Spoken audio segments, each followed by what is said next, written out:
Welcome, everyone, to the Walk Massachusetts Network August meeting. We are going to turn it over to our speaker, Professor Peter Furth from Northeastern. So, Peter, on to you. Okay, thanks. I'll share my screen with you all.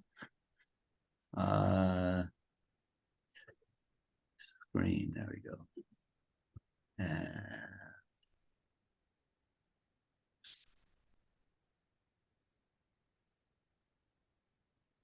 Oops, wrong file. Try again.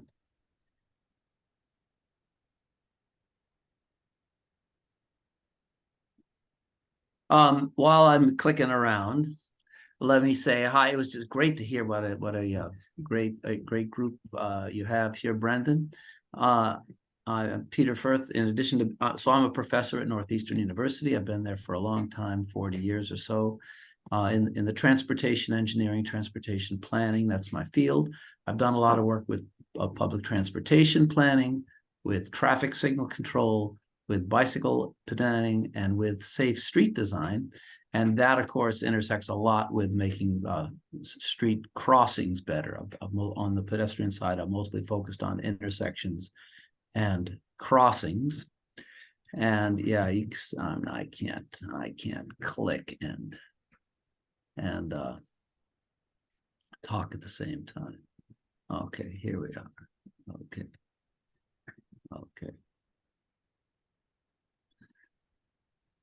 All right, and this is what I want to talk about, is how can we make our traffic signals more pedestrian friendly? Just like we went around the room and introduced ourselves, I'm sure we could go around the room and everybody would have a story, 10 stories about pedestrian unfriendly traffic signals. So it is simply the history, it's undisputable history of traffic signal control and design in the United States, that it's been taken over by an orientation that's just oriented toward cars. Everybody uses a few different softwares to do it. Those softwares are all concerned about how to make things good for cars. They give very little attention to pedestrians. And so there's a need. We've been working on it. And let's see, what does it take to move ahead? Yeah, okay. So first I want to announce, in case you didn't know, there are two great new resources for this area. I was the main author for the first one, and I was the main author for the changes in the second one. The first one is this, it's a book, really, Traffic Signal Control Strategies for Pedestrians and Bicyclists. It lists 32 different strategies that can be used at traffic signals to make the intersection more pedestrian and bike friendly. And people all around the country are using it. People have written in and said this is really helpful. It's opening people's eyes to new strategies that, yeah, it's not like they weren't allowed before. It's just people hadn't thought of them. People didn't know they could use them. And the second is that the city of Boston has published, has adopted and published a new policy on traffic signal timing.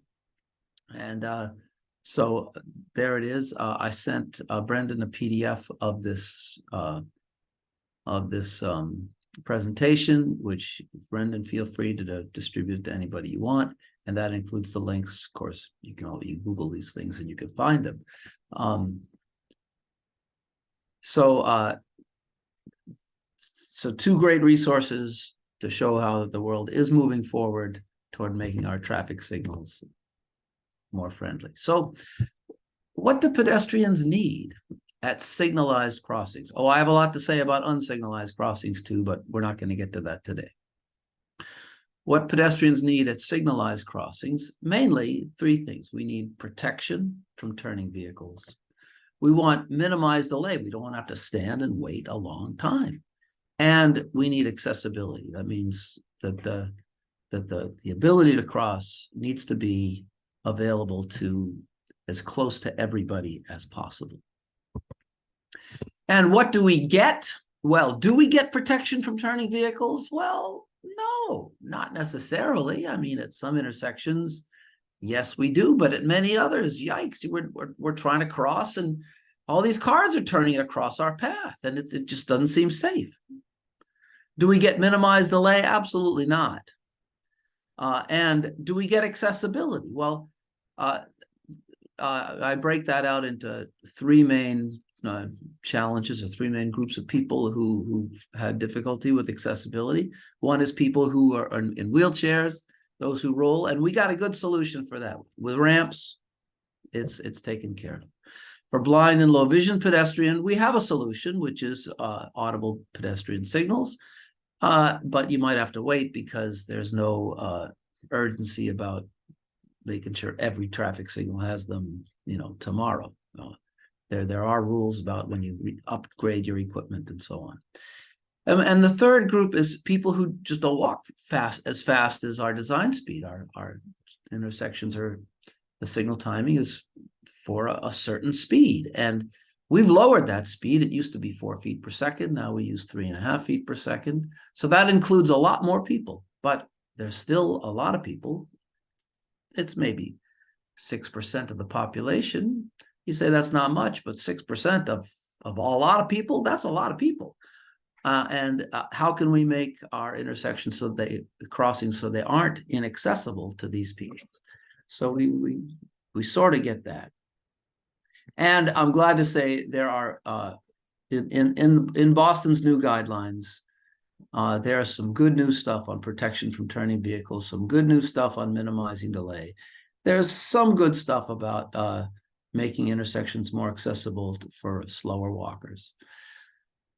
So I want to talk about those new things. And I realize, only a minority of you listening are from Boston, but Boston is our leading city in the state. It's our capital. When it's the city with the most walking going on, although I know Cambridge has more walking per capita. Kudos to Cambridge. But policies that Boston has will be very influential in the rest of the state. So it's great to know that Boston has stepped forward. So let me talk first about the second one here. We want minimized delay because it intersects with the others. So how long do pedestrians have to wait? Well, usually this is, the formula is a little more complicated, but as a simple guide, the maximum you'd have to wait is a cycle length minus 7, because 7 seconds is how long the typical walk interval lasts. So if oh no, I arrived, I just missed the walk interval, well, you have to wait till the next cycle starts. That's the most you could wait. And then what's the average delay? It's a little bit less than half the cycle length. It's the formula's got a few terms in it, but let's just say it's a little bit less than half the cycle. So in Massachusetts, we think of a normal cycle length for a somewhat busy road around 100 seconds.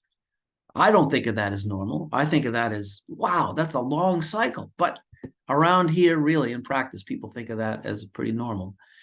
Well, the most you could be delayed is 93 seconds, a minute and a half. And on average, you're going to be delayed 43 seconds.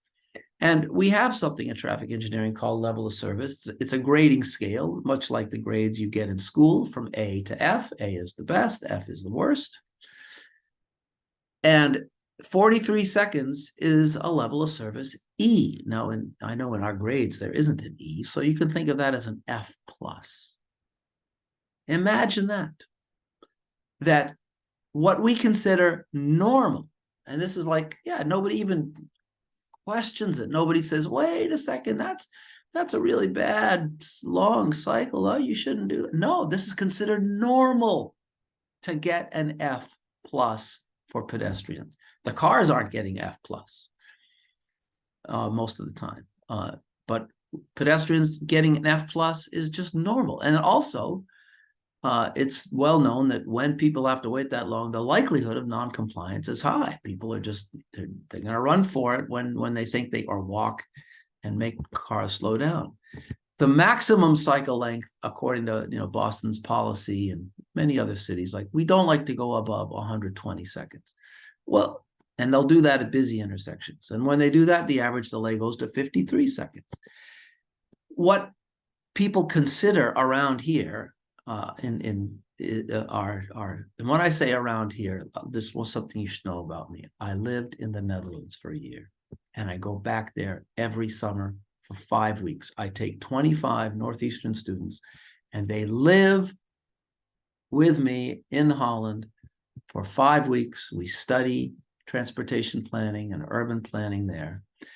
And so I use that some as a basis of comparison. So what we consider a short cycle length, 90 to 70 seconds, results in average delay, maximum delays you can see pretty high, 83, 63, average delays that are still a grade D, maybe a grade C, and still medium high chance of compliance. Now let's go into the other ends. In the Netherlands, in Switzerland, and a lot in Scandinavia, and a lot of the countries, you'll often see intersections where the cycle's 44 seconds. Just, okay, street serve street 1, boom, all done. We serve street 2, and then the average delay is 16 seconds. Now we're talking. And then on the other end, we have intersections in Boston, like there's one on my daily commute. I know of intersections in Everett where the cycle length is like this 140, 150 seconds. And the average pedestrian delay is over a minute. That's the average. And this is really bad. So this is the baseline. So how is it that we allow such long delays? And how is it that we allow designs in which pedestrians get F+, while autos get a C or a B? And the answer is, it's easy. We don't measure pedestrian delay. It may sound incredible to you all who are listening, but in my profession, traffic engineering, unlike vehicle delay, we don't calculate pedestrian delay. We don't report it. We don't grade it. Everybody uses 1 or 2 standard software packages for analyzing intersections. Those software packages spit out pages and pages of reports about vehicle delay. They don't mention pedestrian delay. So nobody even thinks about it. Like, look at this, at this intersection that you see pictured below there. This is less than a mile from my home. We have here Arbor Way is the wide road, and then South Street meets Arbor Way. And if you want to cross from A to D, and you obey the traffic lights, your average delay will be 4 minutes, 240, I think it's 241 seconds. Average delay, because you got to walk from A to B, stand there and wait a long time, walk from B to C, stand there and wait a long time, and then finally, when you get a walk signal, to go to D. How did anybody design, how did the public approve a design where pedestrian delay is F, while car delay is something reasonable? And the answer is nobody calculated it, nobody measured it, nobody talked about it. The consultants make false promises. They say, oh, it's not going to be so bad. They haven't calculated it, and it's bad. And by the way, nobody actually waits 4 minutes there. We all just go, and so when it says don't walk, we just look and run. And that's not the way intersections should be. So I am happy to say that Boston's new policy in 2023 now says, if you are making a traffic plan for a traffic light in Boston, you're going to be reporting on vehicle delay. You've got to report on pedestrian delay as well. So that's a big plus, because everybody knows in business, if it isn't measured, it doesn't count. Then I want to ask, why are our cycles so long? And it's like there's a conspiracy of factor after factor, influence after influence, that's making our cycles longer. So if we start with an intersection that's a typical intersection that our typical our engineering practice would say, oh, the cycle length has to be 120 seconds. Why does it have to be so long? And where I'm going to is, if you go down at the bottom, if you take away all these unnecessary factors, actually, we could have a cycle length of 67 seconds. So how did this happen? Well, first of all, our crossings are way too long.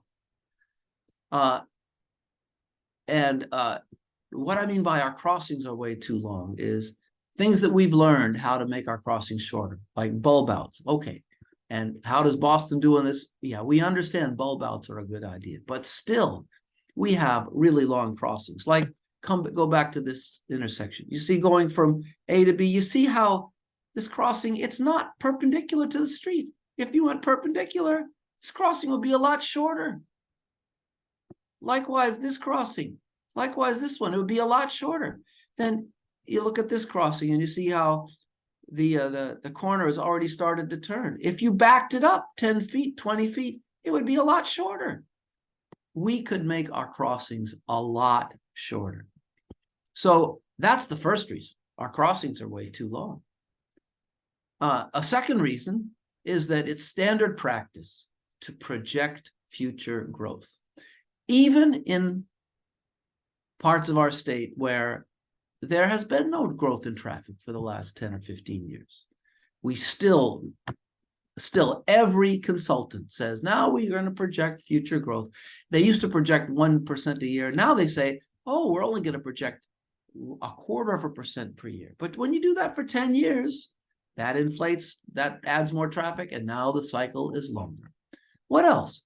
We make sure that our intersections will have enough capacity for demand during the peak 15-minute period.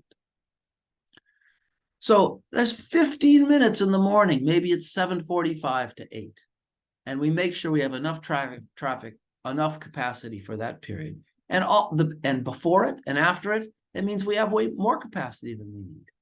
Whereas if we used a peak 30-minute demand, and said, okay, within those 30 minutes, there might be a peak 15-minute period where we don't quite have enough, but we can put up with some queuing for 15 minutes until it all averages out and smooths out. That makes the cycle longer, another 9% longer. Another thing is we intentionally put some slack in our designs. Often people aim for a 90% volume capacity ratio. Oh, I don't want to go higher than 90%. If you would say, well, I'm willing to go to 95%, then the cycle would be that much shorter, about 10% shorter. Another one is that another two, these are really down in the weeds. There are these factors that nobody who hasn't taken the course in traffic engineering has ever heard of, the lane utilization factor, but it is a default factor that applies to any street with more than one lane per direction. And bingo, it just says, if you have more than one street, you need extra time. 5% longer cycle. I'm glad to say that the new policy, Boston's new policy says, no, don't use that factor unless you've done some field work to prove that it really applies. And then likewise, there's the central business district factor, which if you're certainly in downtown Boston, but also in business districts of like people will apply this in the business district of West Roxbury, in the business district of Newton, the business district of any place. And that just makes the cycle another 15% longer and just provide more capacity. So these are things that we need to try to get rid of. Our policies, it has already addressed 3. We still need to work on some of the others. Another reason is that we have an overcommitment and over reliance on, I would say, too much of a love for synchronizing signals for through traffic. Here's a street that my university is on, Huntington Avenue. And each one of these, at each intersection, I've written down, here's how long a signal cycle they need to have in order to have enough capacity for all their cars and enough time for our pedestrians to cross. You see how they vary, 76, 68, 92, and so on. If you say, oh, but we want to have the signals synchronized, then they all have to have the same cycle length. So this one, it needs 92. So that means, sorry, everybody, you got to have 92. And then for some reason, traffic engineers always like their cycles to be in multiples of 10. I don't know why. To me, this is something that, dates from the 1960s before we had computers. But so if you come to Huntington Ave today, the cycle length is 100 seconds, which means there's all kinds of extra time at an intersection like this at Forsyth Street. All kinds of extra time like this. And what does all kinds of extra time means? It means you're standing there with a don't walk sign telling you not to walk when there's no cars going. Like, why are they still telling me not to walk? So that's something else we need to break up that reliance. Instead, we should have, these two can be coordinated with a cycle of like 68 seconds. These two could be coordinated with a cycle of 76 seconds. And this one doesn't have to be coordinated with anybody. So cars are going to have to stop a little bit. Big deal. They stop already. Does anybody imagine the cars are not stopping on Huntington Ave? All right. So not so much reliance on coordination. Now, something that if you've been in the pedestrian advocacy world, you probably know that a lot of people want exclusive pedestrian phases. And a reason to resist that as just an automatic thing is that they force the cycles to be longer too. Like a typical example is that if the pedestrians would cross concurrently with vehicle traffic, we might need a cycle length of 80 seconds. But if we put in an exclusive pedestrian phase, then the needed cycle length would go up to 130 seconds. So yeah, you get more protection with the exclusive phase, but you get more delay, a lot more delay. So that makes us ask, gee, are there ways to get protection without having the exclusive pedestrian phase? And those of you who haven't lived in other parts of the country as an adult, maybe you'd be surprised to know exclusive pedestrian phases, they are really common here in Massachusetts. They are really uncommon almost everywhere else in the U.S. For some reason, they Mass DOT, they like doing it. The city used to like doing it. So there's a lot of them here.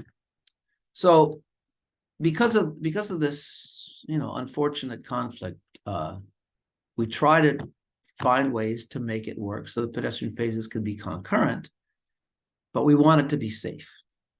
It's sure you can make it concurrent with vehicle phases that are non-conflicting. If the vehicles don't cross the pedestrian path, sure, why not? But we also let pedestrian phases be concurrent with turning traffic if it's safe. So this raises a policy question. What permitted turning conflicts are safe? What are we going to allow? And so Boston's policy now addresses this. At the national level, what are the standards for permitted turn conflicts? There are none. I am ashamed of this. My industry, my profession, the medical profession, they have all kinds of standards because they know they have to keep their patients safe.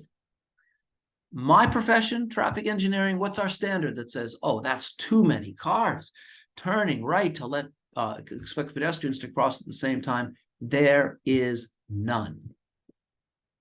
If you use standard American software, it will tell you, oh no, you can't have a yellow time that's outside these certain towns. It'll say, oh no, you can't do this.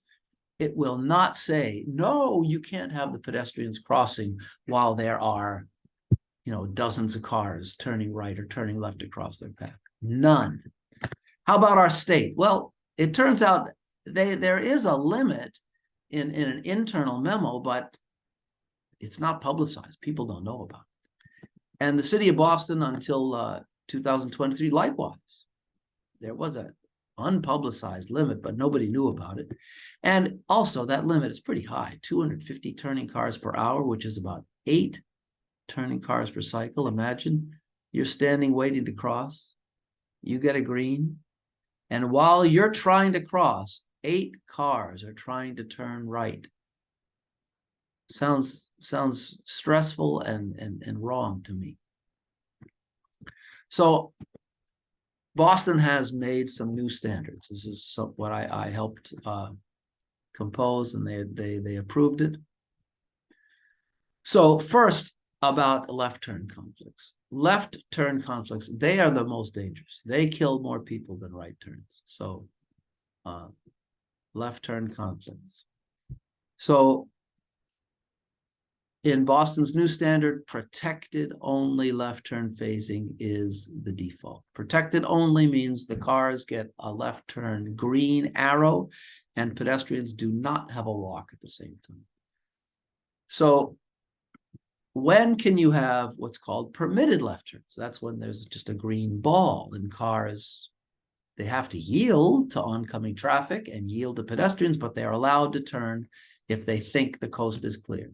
Well, they're only allowed in a few situations. And if we go through the situations, if there's a skew angle that allows high-speed turns, nope, not allowed, period. Three through lanes per direction, not allowed, period. 2 through lanes per direction, only allowed if there are very, very few left turns, less than 1.5 per cycle. For those of you familiar with Mass Ave, as it goes through Boston, there isn't a single intersection in Mass Ave that would meet, that has that low left turn demand. Even if there's 1 through lane per direction, you need to have protection unless there are fewer than 2.5 left turns per cycle.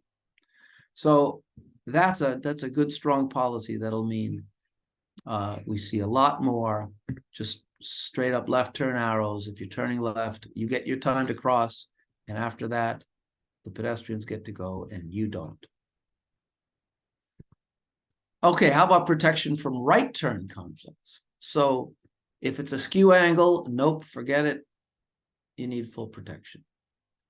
If you have more than 5.5 right turns per cycle, then nope, we need what's called full protection, also called signal separation, a time for the right turns and then a separate time for the pedestrians. If there are more than 3.5 right turns per cycle, then maybe you don't need full separation, but the pedestrian should have a head start or partial protection. A lot of you are familiar with the leading pedestrian interval. And then even if there are fewer than 3.5 right turns per cycle, hey, head starts are great for pedestrians. If the head start wouldn't increase the cycle length, then even if there are only 1 pedestrian, even if there aren't many pedestrians, even if there aren't many right turns, still give the pedestrians a head start. And this rule, give a head start anywhere where it won't increase the cycle length, this is a powerful new policy, because this will apply to almost all minor street phases. You think of a typical intersection, major street meets minor street. It means the minor street will almost always have a leading pedestrian interval or equivalent, something with a head start.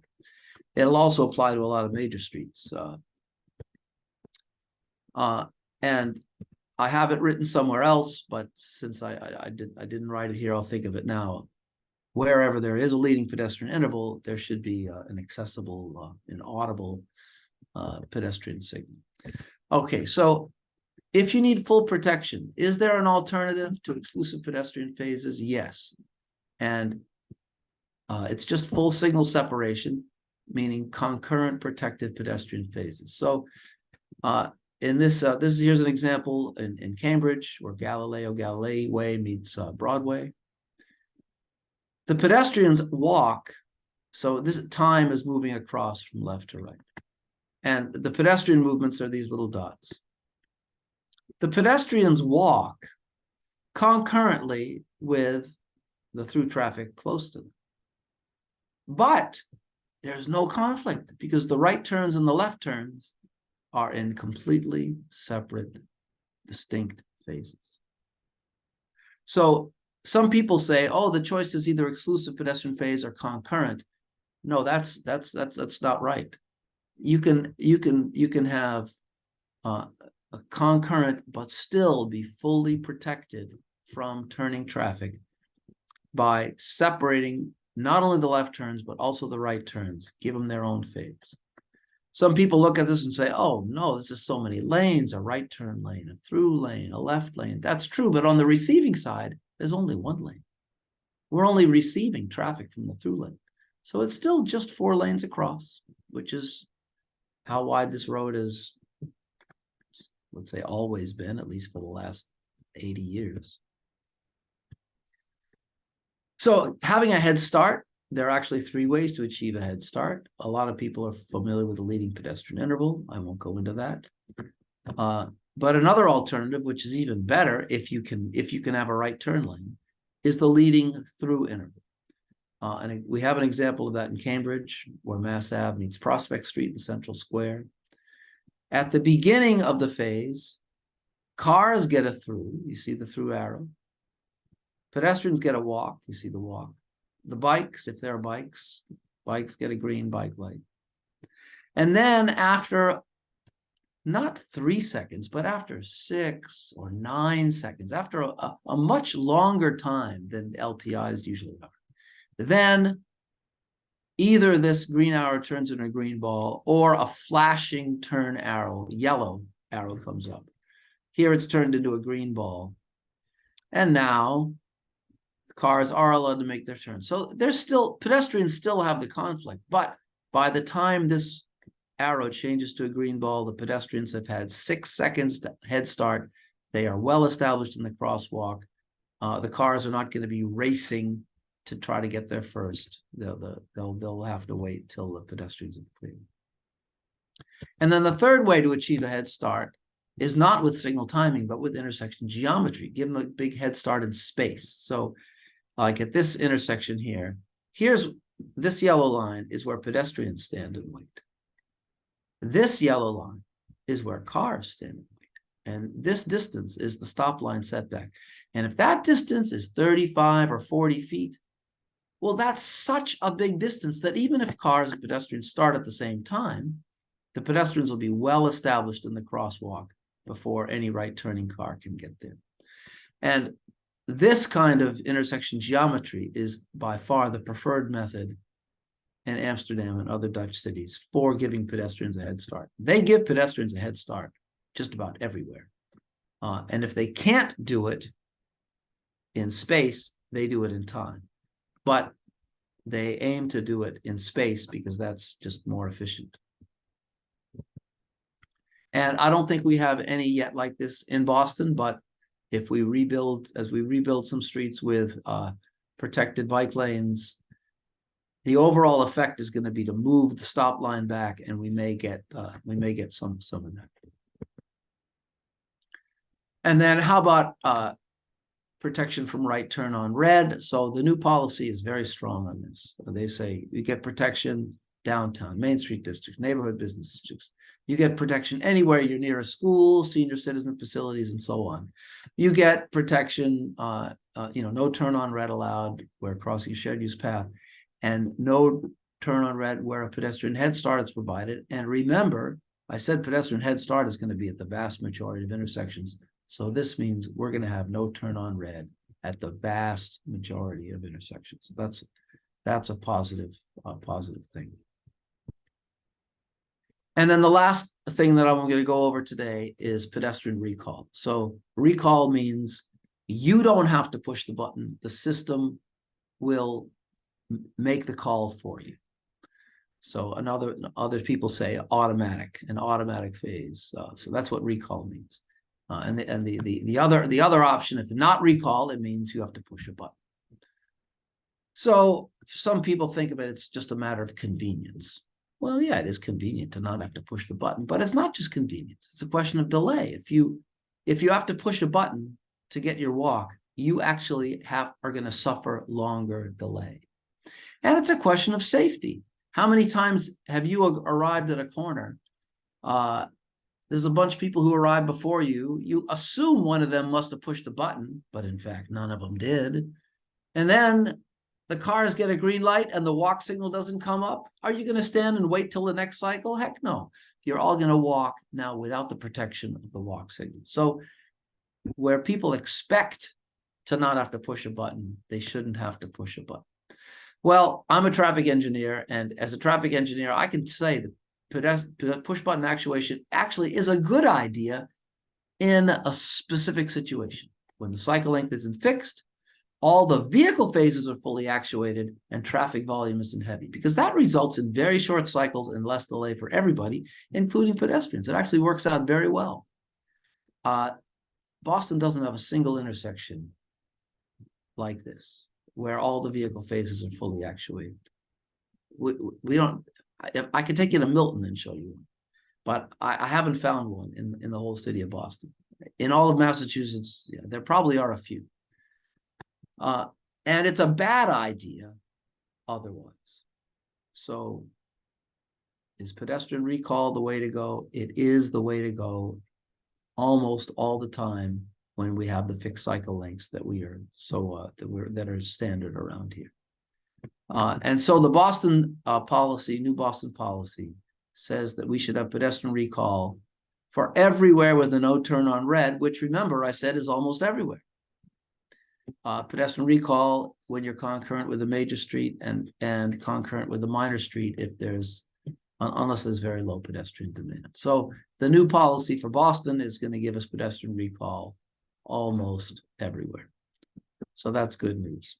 So I said there's some new developments in the area of accessibility, especially for slower pedestrians. I would love to talk about that, but no time for it today. So Brandon, please invite me back and we'll have a nice discussion about that. So that's the end of what I wanted to share. And now I'm glad to hear questions and let's have some nice discussion. Fantastic. Thank you so much. I'm going to stop the recording.